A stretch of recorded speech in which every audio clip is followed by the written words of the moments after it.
Hello friends, आप सभी का स्वागत है टेक्निकल आइकोड यूट्यूब चैनल पे। तो आपसे हम एक नया कोर्स शुरू करने वाले हैं जिसका नाम है HTML5। उसके बाद हम CSS3 भी शुरू करेंगे। उसके बाद अलग अलग कोर्सेस वन बाय वन हम करते जाएंगे, ठीक है। तो अब सवाल ये उठता है कि हम इसी कोर्स को ही क्यों करें। मतलब यूट्यूब पे तो बहुत ज़्यादा ये कोर्सेस HTML5 है, तो हम इसी वीडियो को ही क्यों देखें। तो इसलिए क्योंकि यूट्यूब पे तो बहुत सारे कोर्सेज तो है, इसमें कोई भी शक नहीं है, लेकिन वो क्या है, वो 1 घंटे के हैं, 2 घंटे के हैं। तो इसलिए क्या होता है कि वो सारे के सारे टॉपिक्स कवर अप नहीं हो पाते हैं, है कि नहीं। तो अगर आप उस आपको ऐसा लगेगा कि वो सब कुछ सीख के आपको लगेगा कि ऐसा हमें सब कुछ आ गया है, लेकिन आप पूर्ण तरह से वेब पेज को डिज़ाइन या नहीं कर पाओगे वो सब कुछ सीख के। लेकिन आप इसीलिए आपको सब कुछ सीखना ज़रूरी है। इसीलिए 1 घंटे का या क्रैश कोर्स कर करके या फिर 2 घंटे का करके आप पूरी तरह से वेब डिज़ाइन नहीं कर पाओगे। लेकिन हाँ, अगर आप किसी तरह का जो एग्ज़ाम पास करना हो, तो इस तरह से कुछ करना हो, तो वो वीडियोस बेटर है आपके लिए। लेकिन अगर आपको पूरी तरह से वेब डिज़ाइन करना आना चाहिए, तो अगर आप इसीलिए आपको सारे के सारे टॉपिक्स कवर होना बहुत ज़रूरी है। तो इस ट्यूटोरियल में आपको सारे के सारे टॉपिक्स HTML के फाइव के बारे में, और भी जो कि आने वाली सीरीज़ में लेके जा रहा हूँ CSS3, और भी बहुत सारे कोर्सेज, और सारे के सारे के अंदर मैं ऑलमोस्ट ऑल के या फिर सारे के सारे जो कि टॉपिक्स हैं जो कि उन कोर्सेज के अंदर आते हैं, मैं उन सबको कंप्लीट करूँगा, ठीक है। तो अब बारी ये जान लेते हैं कि ये HTML और CSS होता क्या है बेसिकली। देखिए फ्रेंड्स, उससे पहले हम ये जान लेते हैं कि बिना वेबसाइट, हर एक वेबसाइट HTML और CSS के बिना नहीं बन सकता। इस बात को आपको ध्यान में रखना है। अगर आपको किसी जो भी गूगल पे वेब पेजेस है वो HTML और CSS के ही हैं, और बिना HTML और CSS की कोई भी वेबसाइट नहीं बन सकता, ठीक है। अब देखिए, हम जान लेते हैं कि HTML और CSS के बारे में थोड़ा सा आपको आइडिया हो जाएगा, ठीक है। देखिए, HTML यानी ये कि आपको एक इमेज नज़र आ रहा होगा, और CSS के ऊपर भी एक इमेज है जो कि आपको नज़र आ रहा होगा। अब देखिए, HTML के ऊपर एक इमेज है जो कि सिर्फ और सिर्फ हड्डियाँ हैं। क्या है? सिर्फ और सिर्फ बोन्स है, ठीक है। वो तो ये क्या दिखता है आपको, इसे देख के हम क्या अज्यूम कर पाते हैं बेसिकली।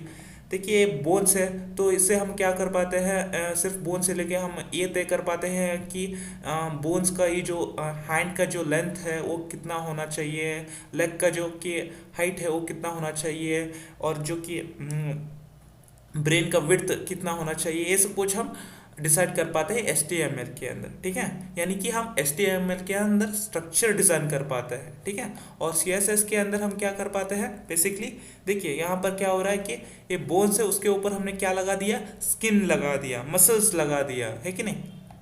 तो क्या हुआ, हमने यहाँ पर तो जो बोन्स के ऊपर से हमने स्किन डाल दिया, तो क्या होगा, हम यहाँ पर कलर दे रहे हैं, है कि नहीं, उसको शेड दे रहे हैं, ठीक है, उसको डिज़ाइन कर रहे हैं, है कि नहीं। तो हमें कैसा दिखना चाहिए बेसिकली, वाइट दिखना चाहिए, ब्लैक दिखना चाहिए, किस तरह का दिखना चाहिए, ये डिसाइड करता है CSS, ठीक है। HTML हम क्या करते हैं कि वो कितना लंबा होना चाहिए, कितना चौड़ा होना चाहिए, ये सब कुछ हम डिसाइड करते हैं। और CSS में उसको किस तरह से दिखाना चाहिए, यानी कि डिज़ाइन कैसे करना है, ये हम CSS के अंदर देखते हैं, ठीक है। HTML के अंदर हम क्या करते हैं, जो होना चाहिए, मतलब जो दिखना चाहिए, जो बोन्स है, मतलब जो कि टाइप करना होता है, जो कि कंटेंट होता है, उसे हम स्ट्रक्चर के फॉर्म में लिखते हैं। और CSS के अंदर हम क्या करते हैं, उसको डिज़ाइन करते हैं, ठीक है, उसको शेड करते हैं, उसको डिज़ाइन करते हैं, इसे इम्प्लीमेंट करते हैं। तो उम्मीद है आपको एक आइडिया तो आ गया होगा। तो हमें HTML और CSS को क्यों सीखना है। देखिए फ्रेंड्स, बिना HTML के आप CSS के सीखे तो कोई फ़ायदा नहीं। मतलब बिना HTML के CSS को क्या फ़ायदा, आप ये देखिए ज़रा। देखिए, बिना बोन्स के आप CSS के आप क्या कर लोगे, बिना बोन्स के आप CSS तो क्या हो जाएगा, वो खड़ा ही नहीं हो पाएगा, है कि नहीं। तो अगर आप HTML सीख लिए तो बिना CSS के तो क्या होगा, सिर्फ और सिर्फ स्केलेटन नज़र आएगा, यानी वो दिखने में अच्छा नहीं होगा। लेकिन वो अगर आप शेड करेंगे, सब कुछ डिज़ाइन करेंगे, तो दिखने में अच्छा होगा, ठीक है। तो इसीलिए हमको दोनों ही सीखना बहुत ज़्यादा ज़रूरी है, HTML और CSS। तो HTML से हम बोन्स को बनाते हैं यानी स्ट्रक्चर को बनाते हैं, और सीएसएस के अंदर हम शेड्स को यानी डिज़ाइन को करते हैं। ठीक है, इसलिए बिना सिर्फ हम एक ही नहीं सीख सकते, सिर्फ एचटीएमएल सीख के सीएसएस नहीं छोड़ सकते, या फिर सीएसएस सीख के एचटीएमएल नहीं छोड़ सकते। हमें दोनों ही सीखना होगा। पहले हम एचटीएमएल सीखेंगे, उसके बाद सीएसएस सीखेंगे। तो उम्मीद है आपको सब कुछ समझ आ चुका होगा, एक आइडिया तो ज़रूर आ गया होगा। तो आगे बढ़ते हैं। तो बेसिकली मैं आपको एक एग्जांपल करके दिखाता हूँ। देखिए यहाँ पर एक फेसबुक का पेज है, बेसिकली है कि नहीं, ये फेसबुक का पेज है, ये HTML से बना है, और ये क्या है, उसके ऊपर CSS हमने लगा दिया है। ठीक है, तो ये देखिए बिना बिना CSS के HTML कैसे दिखता है कि नहीं। क्या ऐसे कोई यूज़ करना पसंद करेगा? बिल्कुल नहीं। अब CSS लगाने के बाद ये देखिए, क्या हम इसे इस्तेमाल करना पसंद करेंगे? बिल्कुल। ठीक है, ये HTML के बाद ही हम CSS उसके ऊपर लगाते हैं। ठीक है, तो बिना सिर्फ HTML से हमारा कुछ भी नहीं होने वाला, उसके ऊपर अच्छा सा डिज़ाइन नहीं हो पाएगा, अच्छा सा लुक नहीं आने वाला। तो इसीलिए हमको उसके ऊपर CSS लगाना बहुत ज़रूरी है, ताकि उसे लोगों को अट्रैक्ट कर सके। ठीक है, ताकि वो अच्छा दिख सके। ठीक है, इसलिए हमको दोनों सीखना बहुत ज़रूरी है।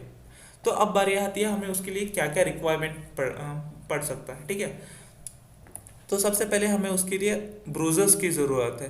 तो देखिए हमारे पास बाय डिफ़ॉल्ट तो हमारे पास ब्राउज़र्स तो होते ही हैं, क्रोम होता है, एक्सप्लोर होता है, और एक और ब्राउज़र आप इंस्टॉल करके रख ले, चाहे आपको लैपटॉप में हो या फिर एंड्रॉयड फ़ोन पे हो या फिर आईफोन पे। तो कम से कम 3 ब्राउज़र तो होने ही चाहिए। मैं क्यों 3 ब्राउज़र बोल रहा हूँ, हालांकि एक ब्राउज़र से ही काम हो जाता है, लेकिन मैं 3 इसलिए ब्राउज़र बोल रहा हूँ ताकि कभी कभी क्या होता है कि जब आप कोई भी जो कि आपने जो पेज में जो कि आपने डिज़ाइन किया होता है, जो HTML जो आपने डिज़ाइन किया होता है, अगर आप उसको रन करेंगे ब्राउज़र पे, तो हर ब्राउज़र पे थोड़ा थोड़ा सा वो अलग अलग दिखेगा। हर बार नहीं, लेकिन कभी कभी वो अलग अलग दिखेगा। लेकिन हमें डिफ्रेंशिएट करने के लिए, हमें पता लगने के लिए हम, इसलिए मैं कह रहा हूँ कि 3 ब्राउज़र रखना ज़रूरी है। अब हालांकि एक ब्राउज़र पे ही चल जाता है, इसलिए कोई दिक्कत वाली बात नहीं है।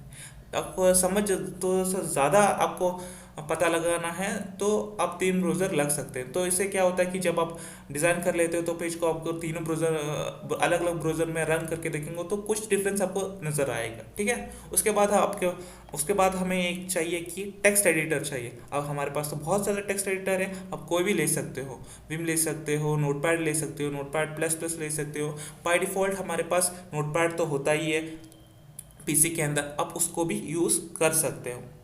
लेकिन हालांकि मैं आपको बता दूं, वो सिर्फ और सिर्फ क्या होता है कि वो सिर्फ टेक्स्ट लिखने के लिए बनाया गया था। लेकिन आपको एक एडवांस सॉफ्टवेयर के लिए मैं आपको रेकमेंड करूंगा, उस सॉफ्टवेयर को आप यूज़ करें। ठीक है,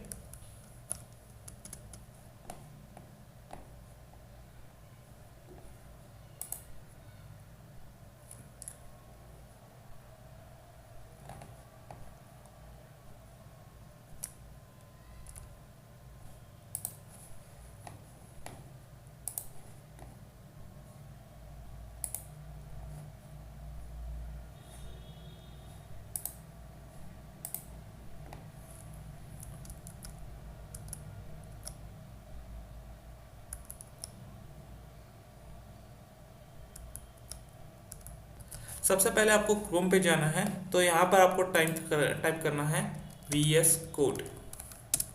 ठीक है, VS कोड टाइप करते ही आपको जो सबसे पहले जो एक ऑप्शन आएगा, ठीक है, उसको आपको क्लिक करना है।